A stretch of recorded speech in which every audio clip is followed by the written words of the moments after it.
We're live. This meeting is now in session. Thank you, fellow staff members, for joining me. Last week we talked about... You're welcome. Thank you. Last week we talked about closing down the schools again. We talked about CRT implementing that in our schools, and we finally decided on a placement for our George Floyd Jesus statue. So things are looking up. And now... So exciting. Very exciting. And now we have the great privilege of opening a couple more schools in our district. Yes. And I hope you guys came with ideas on what you would like those schools to be called. Let's start with Amala, please tell me. Yeah, we had a lot of parents writing in saying, what about Thomas Jefferson Middle School or John Adams Middle School? Doesn't sound too great. I'm thinking... Name that racist, am I right? Name that racist, right? Oh, slave owners, disgusting. I'm thinking we go more relevant, more cultural, black cultural specifically. I'm thinking Meg the Stallion Middle School. Okay. How's that? Why? I think she's just a great role model, specifically for people of color. And I think we need to highlight people of color in whatever school name we come up with. So Meg the Stallion Middle School is great. Also, you have the Meg in middle. Sounds pretty good there. A little bit of alliteration. She's a great emblem of sort of the sexual liberation, but I think we should take more of a body positivity angle on top of that. So I'm thinking more like Luscious Lizzo Elementary or something along those lines. I think the students would really just receive that well. And then we're sending all the messages that we want to send. Right. Honestly. And then we can cancel gym class for the Lizzo school. And we can teach all of the little girls to be on their thought stuff. Yes. At the Megan Thee Stallion school. I like it. Plus, Why that not? leaves more time for critical race theory lessons. Yeah. Okay. Let's just do both. That sounds wonderful. Great. Oh, wait. Oh my gosh. We're Hello? fantastic. Ma'am. He always gets calls during the I meetings, always guys. get It's so annoying. Hello? Yes. Okay. Well, bad news. What, Or sir? good news. Good news is that the bad news is coming. Okay. What's the bad news? The bad news is we lost our jobs. What do you mean? We're being recalled. I Call don't me get Gavin Newsom. I don't get what we've done wrong. I don't either. We've just tried I to don't help recall our making any mistakes. We've helped our community, and I'm going back to my George Floyd bunker. We've run the school board perfectly. Oh, very How did the acceptable. union not protect us from this? And scene. A particularly long opening Yeah, sorry, to guys. Will and Amala Live today. Yes. We made Amala cry, so it was I really hope good. you guys Really enjoyed grabbing it. at straws. It gets harder and harder to come up with skits to open this show. I just got to let you know it is not easy. What we do is not easy, ladies and gentlemen. Not everyone could do it. Pretending to be San Francisco school board members is very difficult. It's demanding. It's tiresome. Yes. It's quite the task. It is. It is. But Arduous. thank you all for joining us. And we're going to get into some stories here today. We've got a new sort of bulletin put out by the Department of Homeland Security labeling us as a certain word that starts with the letter T. I'm not going to tell you exactly what it is yet, but we'll get there. Plus we have... A treasure. Yes, we're a national treasure. Yes. It's Thank God they finally realized our talent. I can promise you it is not national treasure, but we will get there. We also have the people who have been donors to the Canadian Freedom Convoy being doxxed and all of their information being put out onto the internet by hackers. Who are these hackers? We might have a video of someone confessing to the actual crime of doing this, but we'll see as things go through. We've got 3 school board members in San Francisco who have now been ousted from their jobs in a brilliant recall move after running their school board into the ground. We have Enes Kanter being nominated for a Nobel Peace Prize for what he's done in response to the CCP and the NBA. We have Wordle Xing out certain words that you can put into their game. That one's very interesting. Plus, are black people overrepresented when compared to the population in commercials? We've got some crazy teacher TikToks, an update on Jordan Peterson. And for Wednesday's segment, our fun segment, we're going to be reacting to a Reddit thread called Am I the A-hole? Where people put in their stories and ask, am I the A-hole in this situation? And we will be the judges at the end of today's episode. Okay. So, Will, we're not national treasures. Okay. We're actually national terrorists. Sounds right, about right. According to the Department of Homeland Security, they put out what they call a terrorism threat to U.S. Homeland Advisory Bulletin. And I want to read a specific part in this. So you guys can go check this out on dhs.gov. But here's what they put under additional details. The primary terrorism-related threat to the United States continues to stem from lone offenders or small cells of individuals who are motivated by a range of foreign and or domestic grievances, often cultivated through the consumption of certain online content. Uh-oh. Are we that certain online content? The convergence of violent extremist ideologies, false or misleading narratives, and conspiracy theories have and will continue to contribute to the heightened threat of violence in the United States. They go on to stipulate that the proliferation of false or misleading narratives as it pertains to distrust in U.S. government institutions and things like election fraud or COVID-19 are inherently a terroristic threat to the United States, and that these online individuals should be brought to task. They talk about political violence. Who's committing the political violence? Where? What examples can you give me of Nazis going out and committing political violence? Mm-hmm. I mean, they'll point to January 6th, obviously. They'll point to the Charlottesville and thing and say, oh, there's political violence. Can you give me anything else? Can you give me anything that's really that legit? I mean, what Where's are you... my hand? What? Well, the misinformation that you put out in regard to COVID-19 is grandma killing. That's pretty violent. Apparently that's violent. domestic terrorism and a national security threat to be speaking the truth about what's going on with COVID. But they don't have any real examples. If you want the people who are committing terrorism in this country, Black Lives Matter and those people going and rioting through the streets, 20 people died within the riots during 2020 because of their actions and they weren't held accountable. Then you have Muslim extremists who are coming in, which no one seems to talk about anymore, Islamic extremists, which is still ravaging Europe and still has been here in America, but no one wants to talk about that. And now they're coming and saying, oh, white people and these types of people with these conspiracy theorists, these small isolated cells, these are the people who are causing political violence. What political violence? Yeah, where? Go to the trucker protests. Where is political violence? There isn't political violence. Yep. I mean, it's any of the rallies. I mean, I've spoken at so many rallies recently for COVID. I spoke at the state capitol of California. I spoke at the march in D.C. with 50,000 people. I mean, I'm speaking at all these things, and I haven't seen one act of violence at any of them. These are incredibly peaceful people who just want to get their lives back. But, if you want to get your life back, now you're a terrorist. Right.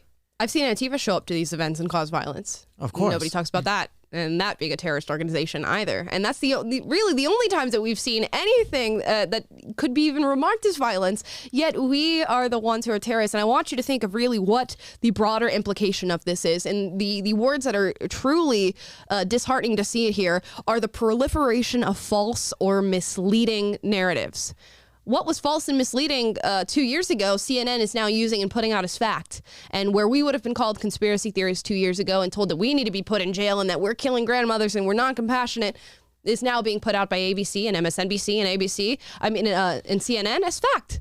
So who gets to decide what's false and misleading? If we're running on this premise, then Joe Rogan's a national terrorist and he should be put in jail and brought to task for what he's been saying. We saw the hullabaloo that broke out after he had Dr. Robert Malone and Dr. Peter McCullough on his show, and that was labeled as false and misleading information.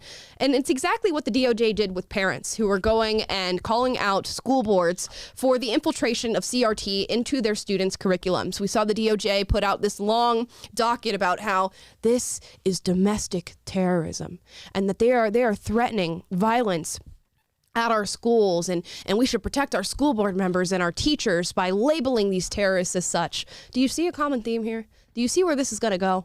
It's going to go as labeling people like you who watch this show or watch other shows, say Glenn Beck, Ben Shapiro, any of the other Daily Wire people, or anything that goes against what the confirmed narrative is on their part. You're going to be labeled as a terrorist. Well, also, if you go into the additional details section right here and you see, for example, there's widespread online proliferation of false or misleading narratives regarding unsubstantiated widespread election fraud and COVID-19. If you watch MSNBC and you listen to what the left has been saying, I mean, they have called for people who are running as candidates in America for the 2022 midterms, and if they mention election fraud happened on November 3rd, 2020, then they say that they should be disbarred from being allowed to even run as a candidate. What sort of political process is that?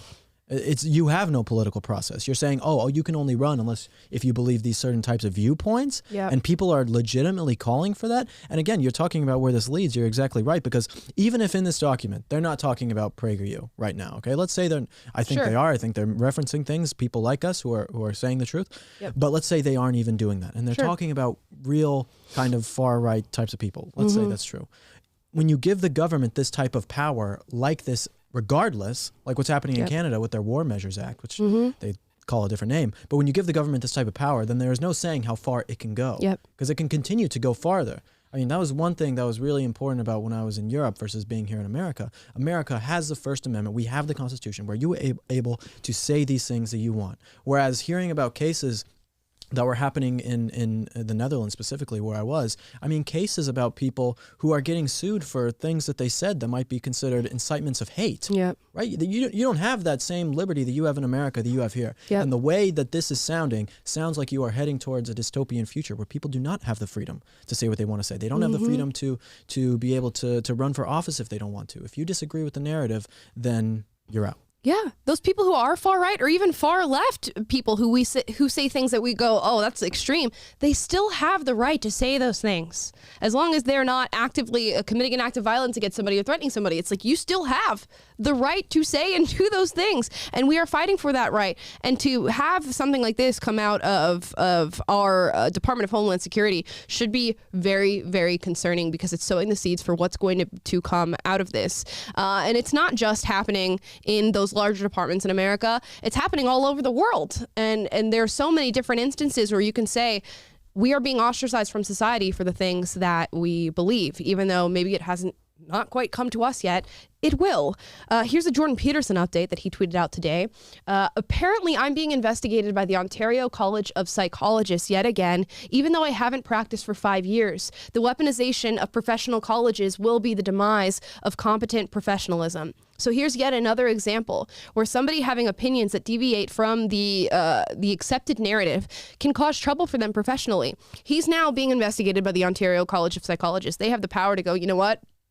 You shouldn't be licensed. You no longer have credibility in the field that you studied for years and practiced for years and taught for years. You no longer have any credibility there. We've seen this happen with doctors like Ken Zucker, who we've covered on the show, who was studying gender theory, and he deviated from the narrative of sex reassignment surgery and blind affirmation of transgenderism. And they said his community told him, you're no longer credible. And now he's not accepted as a doctor with any credibility in the field, even though he is one of the leading experts. This is going to continue to happen in every field. I mean, that happened with COVID too. That happened with the COVID doctors who were coming out and saying that you were going to lose your medical credentials for saying anything about it. I remember back in, this was, I think, late 2020, maybe it was early 2021, but when there was all the HCQ stuff happening, the board of doctors in California sent out letters to doctors saying that if you prescribe this or talk to people about it, you would be in a position to lose your medical license. Yep.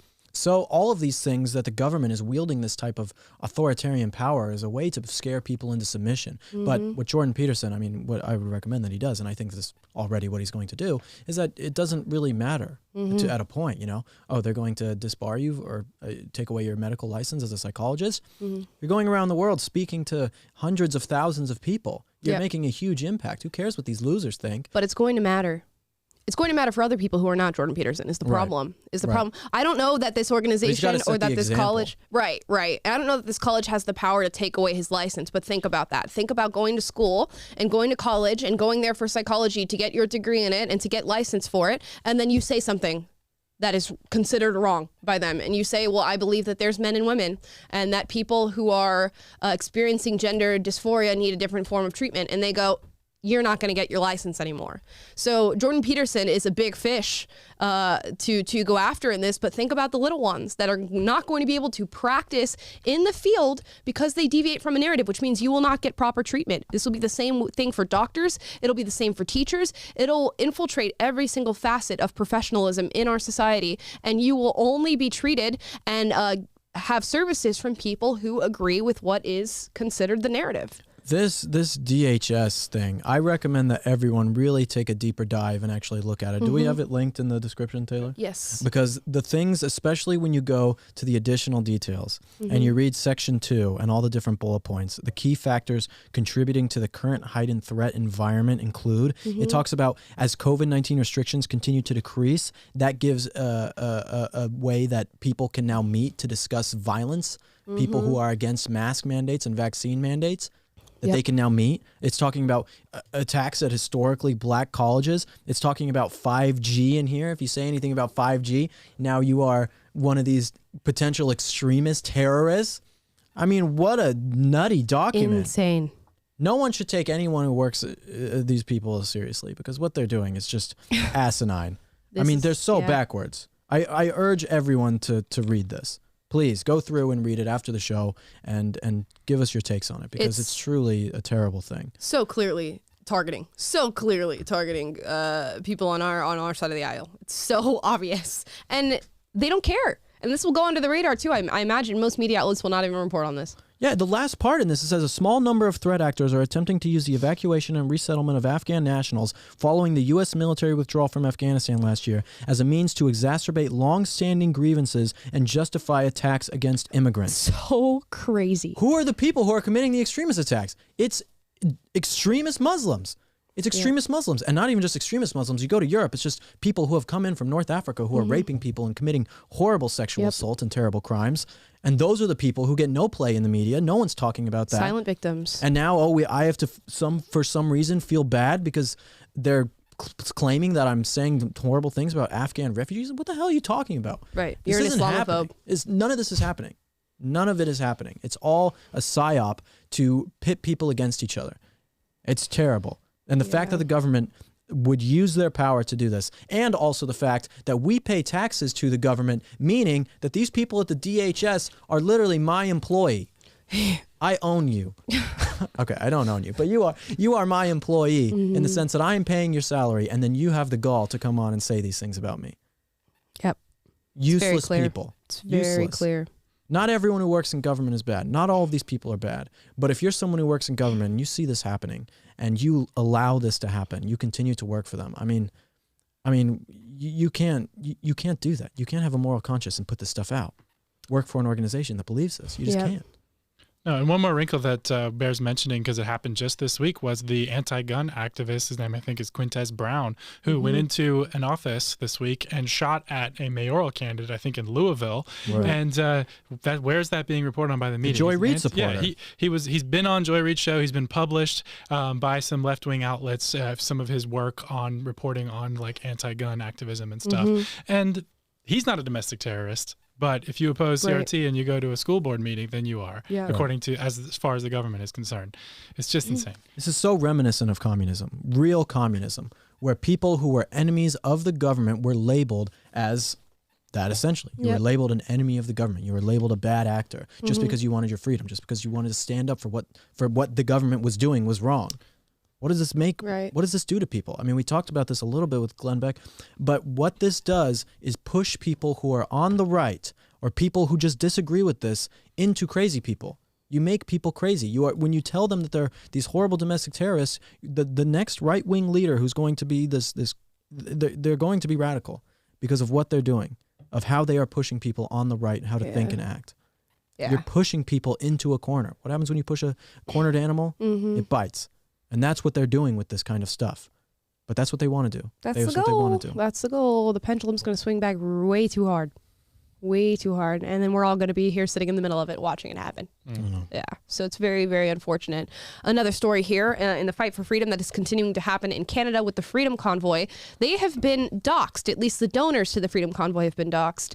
The GiveSendGo donors have been targeted by political hacking into the GiveSendGo network, and the names of the donors who contributed to the Canadian Freedom Convoy were made public in what is now being called a well-orchestrated, politically motivated doxing effort.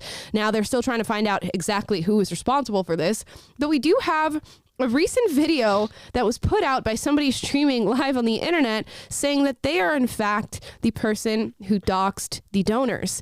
Here's that very strange video.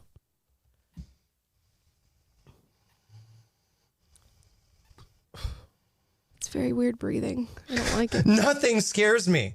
Nothing. Yes, I doxed the truckers. I did it. It was me. I hacked GiveSendGo, baby. And I do it again. Sorry for the headphone users. I do it 100 times. I did it. I did it. Come at me. What are you going to do? What are you going to do to me, huh?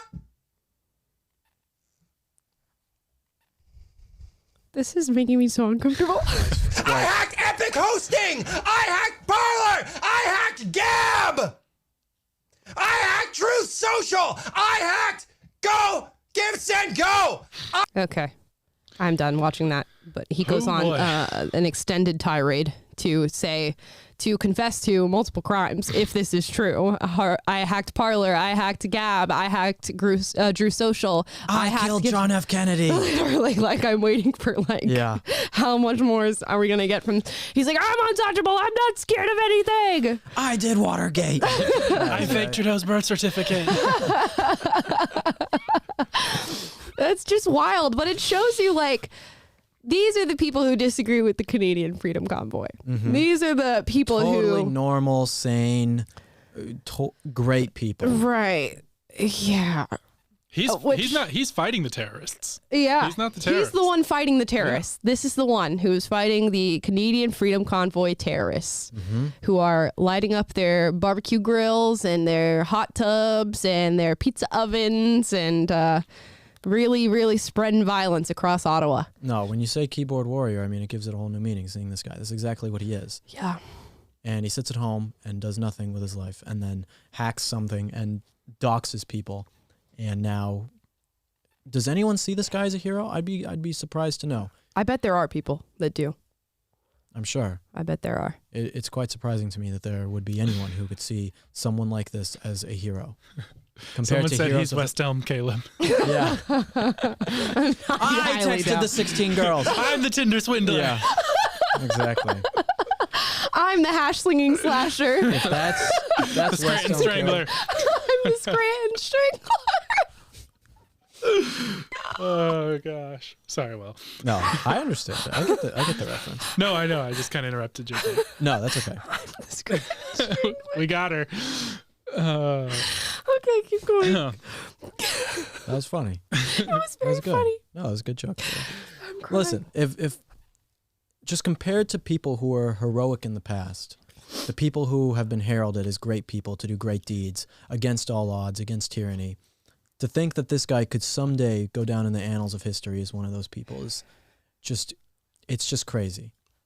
Yep. And there's a massive effort to write people like that in as heroes. And by the way, this information is all over Twitter right now. The people who've been doxxed, that there's like multiple accounts posting this. Yeah. Twitter specifically has a policy that I'm pretty sure they made to combat James O'Keefe and used to justify banning him from their platform, which was you can't publish hack material. I mean, there's some other stuff with certain sons of other politicians that was not wanted to be leaked on Twitter. Yeah. But anyway, according to their own policy, anyone who uses hacked information and publishes it on their platform should be banned. But stuff like this and the information that this guy hacked is all over the place on there right now, and they're not doing anything about it. I didn't see it. I missed it. Right. And there was just a video that came out on Twitter. I just saw this. It had like 700,000 views. It was a video of a woman getting destroyed by an SUV, getting hit by an SUV and dying. It's a horrible, gory video. And it's like, that's allowed on the platform. But then people speaking out against COVID mandates and all this isn't allowed. The Taliban's allowed on Twitter. Right. No, it was crazy. I mean, you can go and say the N-word and do all this horrible stuff, whatever it is. But when it comes to speaking COVID information that's the truth, no, then you get banned. Or you're defying L's and you just are basically a mirror for what these people say. Yep. They don't even want you to see what they said before. Yeah. How crazy is that? You can't post our own words or we'll ban you. I know. Just amazing. The clown world that we live in currently is just fantastic. Yeah. No, but yes, Phil? No, it's okay. No, it's okay. It's okay. He's like, no, I don't want to say it anymore. Let's get into a couple high points here. Let's get some wins in because we've been talking a lot of downers right now. Here's a New York Times article. In landslide, San Francisco forces out 3 Board of Education members. And what's really interesting is that, San Franciscans, I guess you can call them, were looking at what had happened in their Board of Education with their schools as it relates to COVID-19 and the mask mandates. Critical race theory, I'm sure, played a big role in this, and also a massive move against meritocracy. Instead, putting kids in school based on a lottery instead of taking into account their grades and academic standing. And what truly caused these 3 Board of Education members to be pushed out of the San Francisco board was a galvanized group of Asian Americans who said, our kids are performing well above academic standards. They are exceedingly great at getting good grades in these schools, yet you are focusing on a lottery system, and it's not fair to our children. So what did they do? They organized and they came out to vote, and now 3 board members will not be seeing their seats again. It's great. Yep. That's what democracy looks like. It is. That's an amazing thing. That's the power of these things that people can do. Yep. I hear it all the time. People are like, what can I do? I'm just one person. Yep. You can get groups together. You can go and talk at these meetings. You can get coalitions, and you can make changes that you want to see. Yeah, it's true. And they recalled all 3 of these people who I'm sure were just sitting pretty in their little ivory tower seats thinking everything was going to be fine and they could just push their agenda into the schools, which again is a critical race theory agenda. This idea that meritocracy somehow promotes whiteness or is an extension of white supremacy. And what it does is it ruins the lives of young Asian American kids who again are known culturally for performing well above academic standing. So why would you force a kid like that to have to be subjected to a lottery? Their grades should be taken into account. How well they're doing in school should be taken into account. And the parents realized that, and they showed up. So that's fantastic. Good piece of news. Yeah, and this had to do with our opening skit as well, is that there was legitimate criticism. They spent all their time in these board meetings arguing over how to rename schools that were named after founding fathers and people like Thomas Jefferson. And so instead of talking about how to get the schools open, how to safely do that, or they're talking about renaming schools, instituting lockdowns, and masking kids. Yeah, and that's what they're spending their time doing. And kind of like Will was saying earlier, these parents are like backed into the corner. I'm like, I can't send my kid to school. I have to put a diaper on his face all day, and they're not even getting into the schools based on merit now. Yeah. So what am I going to do? They got up, they started mobilizing, they started organizing, they got other parents signed up, and they recalled. And I saw something interesting in this article that I think something to the tune of 85% of the same voting base voted to oppose the recall of Gavin Newsom, but they overwhelmingly voted to recall these people. And so that's great. Yeah, so they legitimately flipped win because they saw the absurdity of the school board. So good on them. Yeah, there's a turnaround here. And it goes to show a lot of the things that we talk about on this show, the issues specifically, happen on sort of a national level or federal level, or sometimes on a world level when we're talking about the World Economic Forum and the Great Reset and all this crazy stuff and how it's interwoven. And you can feel sort of helpless and go, oh my gosh, there are so many big actors and big perpetrators pushing this on me and in my life. What can I do? And we so often forget the power of local governance and how much your voice truly matters when it comes to your day-to-day life. The Board of Education is your day-to-day life when it comes to you and your children and what they're being educated in and on. And this is where people stood up and made a change. And now there's going to be 3 new people sitting on this board, and hopefully it'll be 3 new people that support their values. Yep. Right. Why are these people even having jobs in the first place? It's unbelievable. The fact that there are so many people who just have useless jobs is quite disappointing.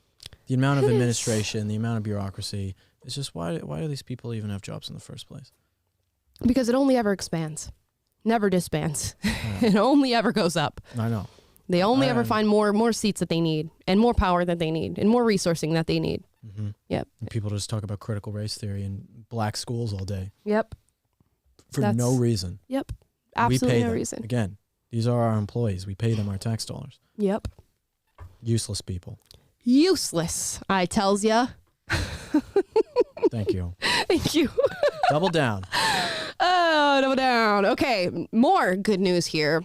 Enes Kanter Freedom is being nominated for a Nobel Peace Prize. Why? For being a strong, outstanding voice against China and the CCP, and particularly the NBA's involvement with China and the CCP. This is an article written by The Atlantic, which is quite surprising. detailing, different moments where the NBA was clearly in the pocket of China and the different grievances that one should have with China, considering their active use of slave labor, their tamping down of dissidents in their country, the genocide of the Uyghur Muslims. And it details how Enes Kanter became aware of everything that happened, his life, which is truly interesting, and his outcry against the CCP and the Chinese regime, and his decision to do that really as a lone actor within the NBA when they are constantly trying to dissuade people from calling attention to this. And one story that I thought was particularly interesting was about Enes Kanter's background and how he sort of realized how different America was from Turkey, where he was from. It says that he arrived in the U.S. in 2009 as a high school basketball recruit. He heard a teammate criticize Obama. He said, "Dude, what are you doing? They might put you in jail." The teammate laughed. "This is America," the first revelation of freedom of speech. And Kanter used it to criticize the repressive government of Turkish President Recep Tayyip. And he sort of... What was that? Erdogan, yeah. Yeah, so he decided, I have this freedom of speech here in America that can't be taken away from me, and it's something that I haven't had before, and I would have been stripped of my rights had I said any of this in Turkey. And he decided to use that for good. He ended up going to an event one time where a lady approached him and said, "How dare you be here representing the NBA and not talking about what's happening in China with the Uyghur Muslims." And he told that woman, "I'm going to get back to you on that and I will look into it." And when he did, he found out what was happening and decided to take a stand. You might know him for the shoes that he had painted before going on the court that called out China, that showed depictions of what was happening there, and asked people to truly take a stand on how they feel about the CCP and everything they're doing. And he did this all on his lonesome. So he's been nominated for a Nobel Peace Prize, which is really great because a Nobel Peace Prize nomination went to Black Lives Matter. I believe they win? Yeah, they even won the Nobel Peace Prize. So is this a shift or are we just recognizing something that I think all of us can get behind in common ground? And that's China genociding Uyghur Muslims is probably not a good thing. Mm-hmm. Yeah. It's a big deal for them to do that, but it is. when it comes to these awards and all this kind of stuff, I don't really trust any of it. Yeah. It all seems just like Psyop. useless. It's strange that the Atlantic is publishing this, and it's strange that the Nobel Committee nominated him. It's like I have the same skepticism as like you a weird I tiptoeing. know. But you read the Atlantic article. You guys, did we put that in the description? Yeah. If you guys read the Atlantic article, I mean, it's a lot of it is just nonsense. I mean, it talks all these things about right-wing people, Tucker Carlson and Ted Cruz, and things that they said. I mean, it's pretty. It's not a well done article in the sense of being fair, but it does have some fair points about the Golden State Warriors and LeBron James and people and hypocrisy. So there is some good in it, but as a whole, it's definitely not the best. And I think it misses the picture on a lot of things, that this is an authoritarian regime that is pushing these things, and that America has to take a stronger stance against all of this, And the Atlantic is tied to many of these people who are tied to the World Economic Forum, who do so many deals with China and all of this. So it's not like the Atlantic has much room to talk if they're trying to call it hypocrisy. So None of these news outlets have any right to talk. None at all. I mean, the MSNBC, NBCCP, I mean, they're covering the Beijing Olympics right now, and that's what they're doing. Oh, yeah. They don't care at all. I mean, we should be shouting the sponsors of the Beijing Olympics every single day from the rooftop to let these people know. And if you shouldn't be watching the Olympics, first of all. You shouldn't be watching the Olympics at all. If you want these people to pay for what they're doing, it's a total, complete disaster. Turn off your TV. Don't watch the Olympics whatsoever. Agreed. But yeah, in terms of this, I wish that the article and wish this did more, and I wish that these types of awards weren't worried for me. I mean, we were talking the other day about movies and stuff. They're like, even when a good movie comes out, it's hard to even get excited for it because everything else is so bad. Yeah. So when something like this happens, it's hard for me to get excited about it because I've just been so disillusioned with these types of awards and these kind of things at all. It makes me think that there's something deeper going on here. There's an agenda. I'm a very skeptical person now of all of these kinds of things. It's hard to not be cynical about literally everything. Right. Yeah, like Will said, you will find sort of obviously left-wing undertones in this article. Not even undertones; they're pretty overt about it. But yeah, I don't know. We'll see how it plays out. I'm trying to think of what the motivation here could be for even giving him the Nobel Peace Prize in this case. Maybe to sort of quell the idea that the U.S. has ties to China, or it has a deep love and is inspired by China, as the one Justin Trudeau would say. Well, I think it's easy to write an article. It's very easy for you to write an article and say, oh, China's kind of bad sometimes, and get some praise for it and be able to stave people off of your back for saying something. It's like a Republican congressman coming out and saying, abortion is terrible, and then doing nothing to defund Planned Parenthood or get abortion outlawed in this country, right? So it's very easy to say things. It's hard to do something. I understand that The Atlantic isn't a political lobbying organization or something like that, but still, there are things that people can do, and then there are things that people can say. People say a lot of things, right? It's one thing to say something. It's another thing to show up to a rally or an event or whatever and actually, try and enact change, or be a Canadian trucker and go out there and do it. So there's a big difference there. I think this is kind of just again, I'm a skeptical person now with all these kind of things, and maybe I'm looking too far into it, and I could be wrong. I won't admit that I'm thinking I'm so right on this, but there could be. It's just for show. Could be nefarious. Yes. But all that to say, Enes definitely deserves props. He does. Oh, I mean, if the Nobel Peace Prize was a fair thing and we were all on board with it, I'd be like, yes, he deserves it more than many other people. And I would give it to the Convoy, the Canadian Convoy, or or any of these people. Like, there's a lot of people who are heroes who are doing this. But it's just, again, it's hard to take seriously. If they give it to Black Lives Matter after they rioted and destroyed mostly fiery, peaceful protests, it's just... What can this really mean? Yep. It's hard to know. What's the significance? Yeah. But he deserves it if it was real. Right. Nonetheless, of course. There we go, guys. Now, before we move on to our final segment, Am I the A-hole? We're going to react to a couple TikToks here from beloved teachers. Here we go. Here's number one. The goal of the transition closet is for our students to be able to wear the clothes that their parents approve of, come to school, and then swap out into the clothes that fit who they truly are. And I use the idea that this is like Superman changing in a phone booth. But that idea actually goes a lot further than that, because Superman isn't Clark Kent. Clark Kent is actually the disguise. And when Clark Kent goes into the phone booth, he transforms into Superman, who's really just who he truly is, Kal-El. And so this gives our trans students the opportunity to be the superheroes that we know they are. What? What did he say? Okay, so this teacher has what's called a transition closet in his classroom, which means that students who maybe are not accepted at home or are not ready to come out to their parents at home can come to school in their normal clothing. And then he has clothes that represent, different dresses and male clothes and everything like that. So they can come to school and in his classroom change into the outfit they truly want to be in and go to school that day. If your metaphors that you're making for this kind of stuff is superheroes and Marvel, I mean, that already shows a level of disillusion. Yeah. It's hard to watch this and not view this as grooming children. It's very clear, and it's obviously not sexual grooming, but it is grooming them into an identity that you as a teacher do not feel necessary to share with parents, and that is extremely concerning. Out of what is the average classroom size in an elementary school, middle school, high school? It's probably 25 to 30 kids. Statistically, how likely is it that one of those kids is transgender in that classroom? Very, very, like very zero. Low. Yeah, zero. Yeah. Far, far less than 1%. So to have this transition closet present and go, hey, 30 kids who statistically will not be trans, here's this transition closet if you want to come to school in boy and girls clothes and then change to boy or girls clothes, and don't let your parents know. What you're doing is planting a seed of an idea in these children's brains and making it seem like this fun, fantastic thing. Oh, in this guy's classroom, I get to go in the transition closet. Don't you want to do it? You haven't done it yet? Oh my gosh, go and do that. It is quite literally grooming kids into a new identity and then hiding it from parents, which is devastating. I mean, every kid. You're a kid. And your teacher says, hey, you can come in here and change your clothes. Yep. I mean, all 30 of them are going to be lined up to just change their clothes into whatever, because it's fun to dress up and do all this stuff. And then he's got his pride flag behind him, and he teaches them what all the different colors mean. And go, well, Jimmy picked out a girl's dress. Why'd you pick that out, Jimmy?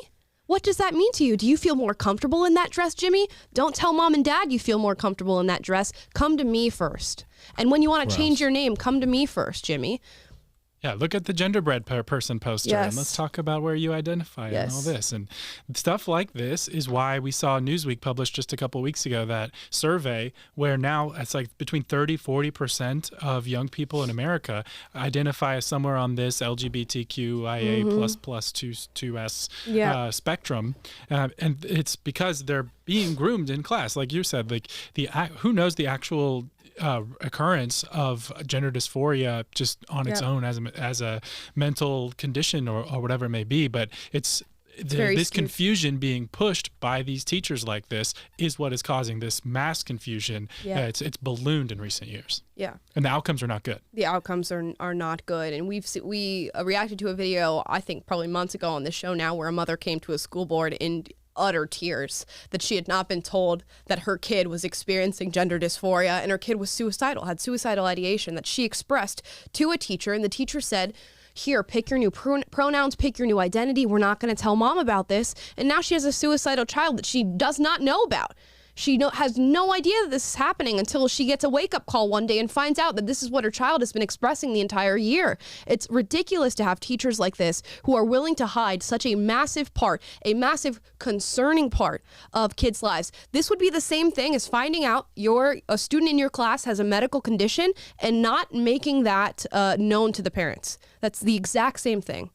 You know, have you seen the meme of the guy, like the leftist guys, and they're like, they have the video game of the new Marvel thing or whatever, or Star Wars, and they're like, you know what I'm talking about? You know what I'm talking about? No, what is like the leftist guy? No, but and keep he's going. Like, no, the leftist. You guys Keep know. explaining. You watchers, you guys understand where it's the. I'll check the chat, see if anyone knows what you're They talking know what about. I'm talking. The leftist guy, and he's like with some new weird nerdy thing, and he's like, Oh, he's just like revealing it, like. but he has that face. He has don't that know. face where it's like, Like our it's thumbnails. like the beta face. You know, it's like Sure. that's what this guy looks like. Also, when we were at UCLA yesterday, there was a tour group for kids who might come to UCLA, and we overheard them talking, and they were asking, "Hey, everyone introduce yourselves, your name, where you're from, and your pronouns." Mm-hmm. You know, it's just nutty. Does the chat know what I'm talking about? Someone said people that did. meme is awesome. So you have at Hashtag least beta one. face, hashtag soy jack. Yeah, like that, yeah, like the soy, the soy jack. But yeah, it's super unfortunate. And yeah, the efforts to go, everybody say their name and pronouns before we get into our discussion. It's an effort to normalize. Final stage of ideological subversion is to normalize everything that's happening right now. It's not normal. It's not normal. No, it's not normal. None of this is normal. I'm not going to say You live in it. a sick society. One more here that we'll react to really quickly before getting into our Reddit thread submissions. Here's one more teacher talking about how she's not subservient to parents. So I see how you think that you've done something here because parents or community members have voiced concern to their elected official, which is how that process works. Not bringing it to a teacher, right? They're taking it to the elected official. And now that legislators are trying to implement these things. But still, in fact, a parent, not my boss. I don't actually answer to them, so get bent. Get bent. Who do you answer to? If your boss is an elected official and the elected official's boss is parents, your boss is parents. Right. Again, It's very you clear. pay your taxes. You are my employee, teacher. She just laid it out. She just laid out how parents are her boss and then denied the fact that parents are her boss. Also, have you ever met people? You've met teachers. If you have a third grade education, you can be a second grade teacher. Dude, there are kids that I went to school with, right? In high school, they went to college and everything, and they're teachers now, and they're teaching like middle school. I'm like, how is this girl or boy a teacher? I cannot, like, I know you. I know. How are you responsible for teaching children? And then I look at their social media posts, which obviously their students are not on their social media, but they still post, you know, like normal girls who are 22 would post. I'm like, how are you responsible for teaching the next generation? I know. My sister, she's a teacher, and I knew all her teacher friends who were also teachers who had gone to school with her and everything. And I'm like, What? No. Like, what? I'm like, you're a teacher? Like, you are getting, like, I don't know what you're going to say, you guys- but, like, it's crazy that these people are, you know, I've said this before, there's a great Norm Macdonald sketch about teachers not being the real heroes. It's fantastic. I urge you all to look it up. It's hilarious. But teachers used to be, man. Like when I was a kid, you had all these older teachers who had like just dedicated their life to education. Now look how young teachers are. Yeah. Like across the board. Even in high school, you're seeing people who are like 23, 24 teaching high schoolers. What is going on? What is going on? My high school teachers were in their 60s, some of them in their 70s, their 50s. But now we have this new generation of just 20-year-olds teaching every single grade. I don't understand it. It used to be if you were 22 and you wanted to enter education, you were teaching like preschoolers and kindergartners. Right. And that's acceptable because you Right. teach them their ABCs and 2 + 2. But now you have 22-year-olds teaching 17-year-olds. I know. I think my youngest teacher was my second grade teacher, Yeah, Miss Griffin. that's wild. I had a massive crush on her. See, and that's acceptable.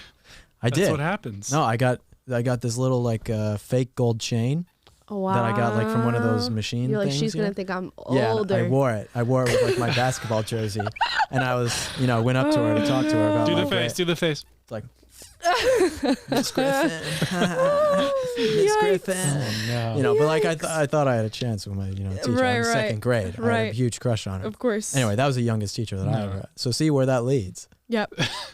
Horrible. Slippery slope. It's a Will. slippery slope. Oh no, that's actually something that I was talking about. I'm not gonna go too in depth on the show, but having young girls like that, like young 22-year-old girls teaching high school, not okay, No, not of acceptable. course, not good. You're having a 5-year difference between 22 and 17 and 18, and you think that they should be teaching children? Absolutely not. Yeah, because you absolutely like not. blacked out your way through college, and you Yeah. think that you get to come and teach children. Literally. I know somebody who would post every single day just her drinking in college. She graduated and is a teacher in, I think, middle school. I'm like, what are you are you serious? No, well, college Are you education is useless. I mean, it's completely, for the most part. I mean, it's Gosh. useless. You don't learn anything. She like posts like outfit of the day as a teacher, like on her Instagram and stuff. I'm like, oh my God. Teaching is a skill. I think teaching is my a skill. It's a very admirable skill to be a skilled teacher, because to be able to convey information to people in a way that makes them learn and makes them feel actually inspired by what you're saying is a big deal, and it's a hard skill to learn. But it doesn't come from the university like that. It comes from practice. It comes from actually doing it. It comes from real life skills. I mean, back in the day, you could go and just be a teacher. You could go and be a teacher. You could even go and be a doctor. Like if you served in a war and you were a medic in a war, you could then just go and be a doctor. Yeah. Or a lawyer. You could learn law and then just go be a lawyer. Right. And now you have all these different things, and you got to go to Regulations. college, and everyone just drinks their way through college, and it's like, and now you just have this generation of people who can't even form sentences. Yep. And who are supposedly adults and leaders in the society. It's crazy. This Yep. is the next generation. It's insane. It's like It is reputation crazy. used to be more important than credential, and now it's like you get a credential and you just can do whatever you Yep. want. You can do whatever you want. Right. You can do It's whatever like you want. doctors get C's through medical school, and they become doctors, and they like what do they know?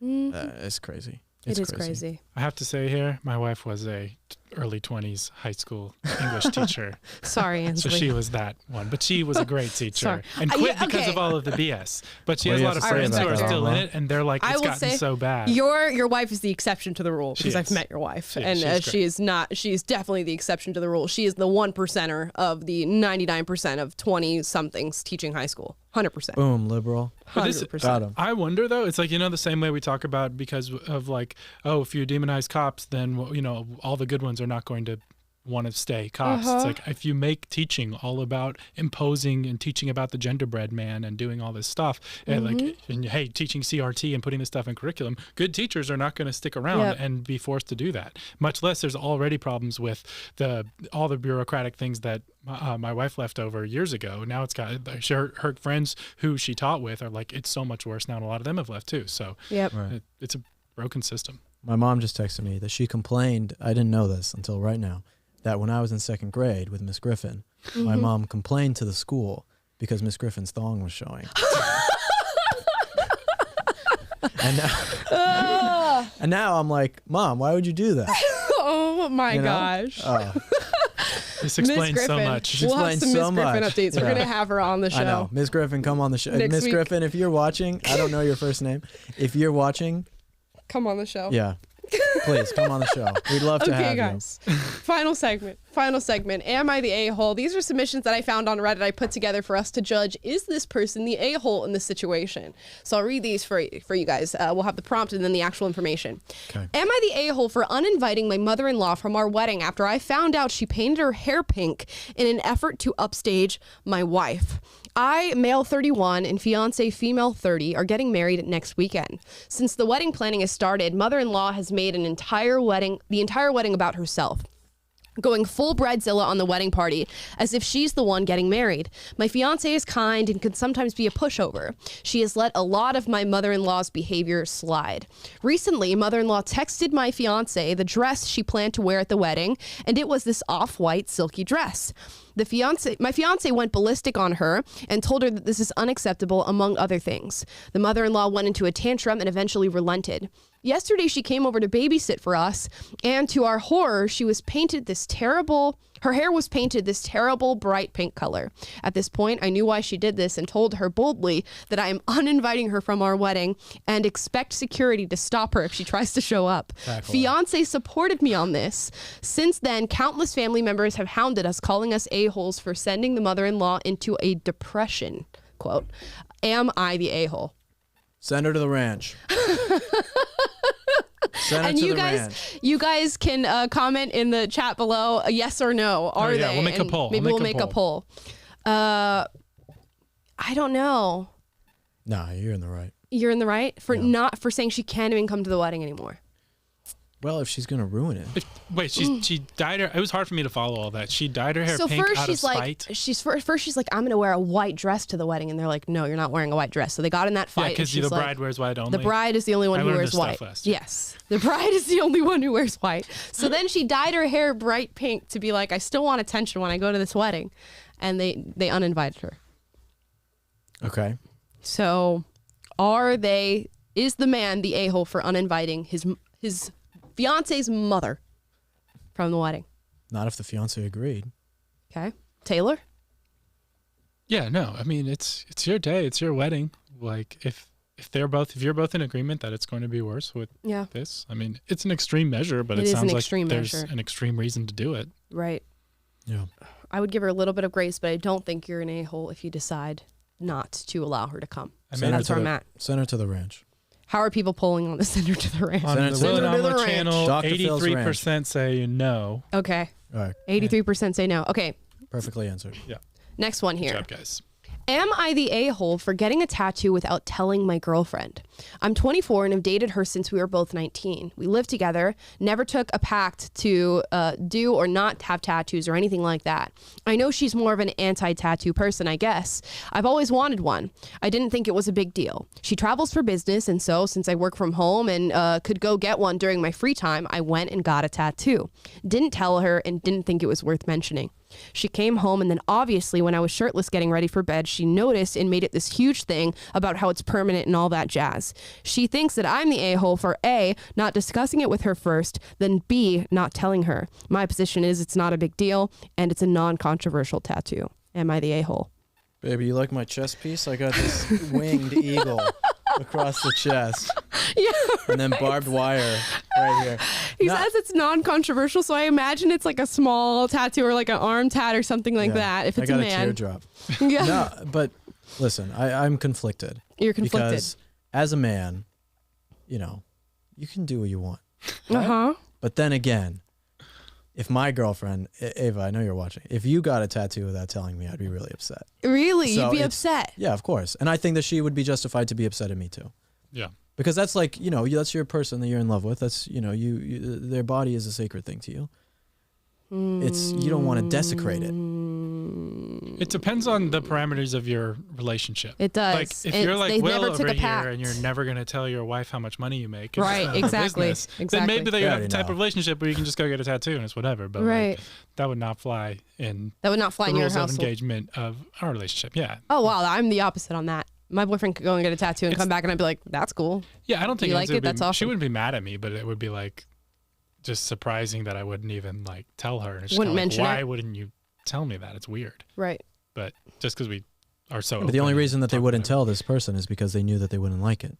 Or it's because they think it's insignificant. Like I don't think tattoos are a significant thing, whereas you two might think tattoos are a pretty significant thing to go and do without telling sure. anybody. I wouldn't think that's significant at all. I do. So Yeah. my vote is not. He's not the a-hole in this situation, but that's just because I don't think it's a super significant thing to do. Chat says 56% say no, you're not the a-hole for doing So this is without telling her. All I Okay. know is I'm not getting any It's a split. tattoos Without telling your girlfriend. or anyone really. Okay. I'm telling everybody if I Everybody's decide to get gonna a know. tattoo. Will got the Polo Ralph Lauren logo right here on his chest. Okay. Yeah. He told us. So PragerU. I'm saying no. Will saying yes. Taylor saying yes. No, I don't know. It depends. It depends. Okay. I'm conflicted. Here's like I one. said. Am I the a-hole for being unhappy that my wife frequently sleeps in the same bed as another man? Throwaway account for obvious reasons. I'm 21 male. My wife is of 3 years, is 31 female. My wife has a best friend from college, let's call him James, who was always her roommate for a few years after graduating, who she is very close with and texts with / talks to frequently. James is gay, but single, and lives in a city about 3 hours drive away from us. So when my wife visits him, it's usually for a full weekend since it's a bit far for casual visits. James also sometimes comes to stay with us and sleeps in our guest room. I don't have a problem with him.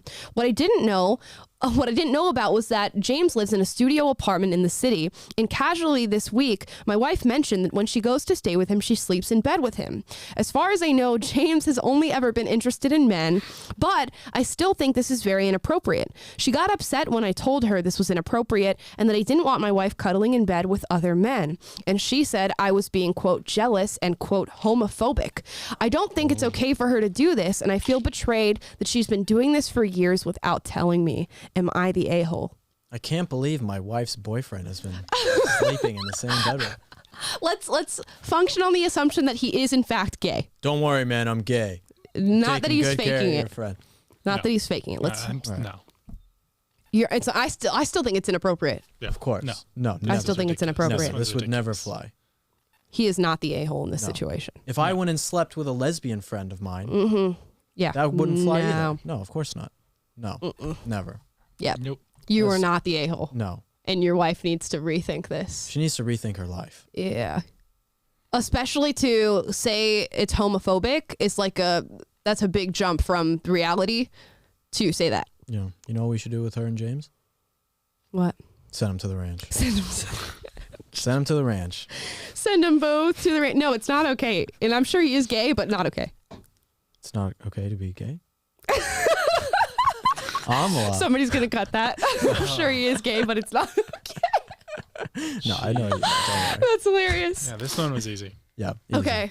Clear cut. Okay, clear cut. Let me give you one that's maybe not as clear cut. Okay. Am I the a-hole for telling my mom to replace me because I don't want to be around her anymore? My dad came over on Valentine's Day to bring me flowers. Then he talked to my half-sister, she's a toddler, and my mom and stepdad. He gave my half-sister some of the flowers that he got for me. I told him that it made me sad because he is my dad, not hers, and he said he was sorry if I felt less important. My mom then yelled at me and was like, blended family, co-parenting, she's your sister, etc. I then told her and my stepdad that it isn't fair that I have to have 2 homes and live in a house with someone who isn't my parent. I told her that she gave my half-siblings more stability and love and that she has ever given me. I told her that I'm the victim of her choices. I said that my dad is my dad and she can't just give him to my half-sister who has all the love and stability she needs. I told her that I'm sick of her hurting me and trying to take everything away that makes me feel safe and happy. I told her that I feel embarrassed that she doesn't feel the slightest bit of guilt for what her romantic choices have done to me and that she could have just 1, not had me, or 2, given me away for adoption and instead decided to be selfish and make me suffer based on her actions. I told her that if she wants another daughter, she better make one with my stepdad and replace me because I want to live with my dad and stepmom and see her maybe once a month. Then she got sad and my dad told me to be nice and my stepdad had things to say too, but I told him that she isn't my parent and to mind his business. Edit, my mother cheated. Am I the a-hole? No, this is why you don't have kids with more than one person. I fully believe this is a hot take. Do not have kids with more than one person. And it shows that there's a problem there. And this is what you're going to create when you do something like that. I get it. Like you want another separate life. You might have messed up the first time or you chose the wrong man, but you chose the wrong man and you messed up the first time. And I don't think you should go and have kids with another person because it creates situations like this. And she shouldn't feel wrong for feeling this way because her mother created this situation out of selfishness, out of wanting something different and cheating and creating another whole family and another whole household. I don't think she's the a-hole in this situation. I understand passions are high. Yeah. She sounds a little dramatic, gonna be honest. But I understand it's a tough situation. It's an old saying, hurt people hurt people. That is true. And this is obviously a very hurt person who's bleeding, and in her hurt causing more pain and being as hurtful as she can Yep. to her mom, sort of in retaliation. And Yep. is that an appropriate response, or is it a good response? No. But is her pain valid and real? Yes. Yes. And so can you blame her for being hurt? No. But is it the best way to deal with that hurt? No. By the way, I think this girl is 14. Just put that out there. Two wrongs don't make a right. Right. Two flies with one clap. Yeah, I think it's completely understandable. Completely understandable that somebody who's 14, whose mom cheated, created a new family, and now she doesn't get to see her mom or her dad as often. I mean, the whole thing is Just just like a huge, like Will said. I mean, it sounds, we could say cluster. dramatic, but it's a cry for attention, because how else are you going to deal with this as a 14-year-old girl who feels so hurt and neglected and, by this family situation? We talk So about you the can't- importance of two-parent households. Gotta just listen to some Death Cab for Cutie and Panic at the Disco Yeah, that'll bring mommy and daddy back. and just stay in your room. Take 'em back Sunday. It's not That'll a bring phase, back- Mom. That'll No, bring I back the understand. mom and dad that plan. you had. Right. Okay, we have one more here, and Okay. then this will be the end of the show for today. Am I the a-hole for what I told my mother-in-law when she asked to be in the delivery room? My husband, male 33, and I, female 30, are expecting a baby boy. We're barely catching up with preparation and getting everything ready. His mom, kind of a busybody type, but can be helpful at times, invited us for dinner, and she said she has an important request to make. She brought her request up at dinner and blatantly said that she wanted to be in the delivery room with me when I give birth. I was taken aback by her request. I really thought it had something to do with the nursery or a diaper brand. I said I was sorry, but only my mom and my husband will be there. She made a face, got quiet for a while, and then brought it up again. Just kept pushing, saying she is as much of a grandmother as my mom is, and that she just wanted to be there for support and get the opportunity to see her grandbaby's first moments. My husband sided with her. I just stared at her and said, "It's all right. You can have the opportunity to be in the delivery room when it's your son who's giving birth." Everyone stopped eating and my mother-in-law left the table in an instant. My husband had got me up, although I wasn't finished with my dinner, but he said we should leave. In the car, he lost it on me, saying, "What brain cell made me think it was a good idea to tell my mom that?" I told him his mom kept pushing after I had already given her an answer. Still, he said this was the most effed up he'd ever heard me say. I replied that I was just frustrated and didn't mean to hurt her feelings and cause issues. He argued that if I don't want issues, then I should stop making things difficult and just say yes to his mom's request. Then he ranted about how it's his son too, and then said if his mom isn't allowed in there, then he won't be there too. Now, I don't know if he really meant this or just said this in the moment. Let's see. He's been ignoring me when I try to talk to him and act like I'm not in the room. I think I might have gone too far and created tension by responding inappropriately. Am I the a-hole? Send her to the ranch. This one's a difficult one. This one's got layers. They're so long. She doesn't want this woman in the delivery room. Why not? I don't know. If she asked to be in there, why you just let her in? It is the most vulnerable moment of your entire life. And this could be a woman she doesn't know all that well.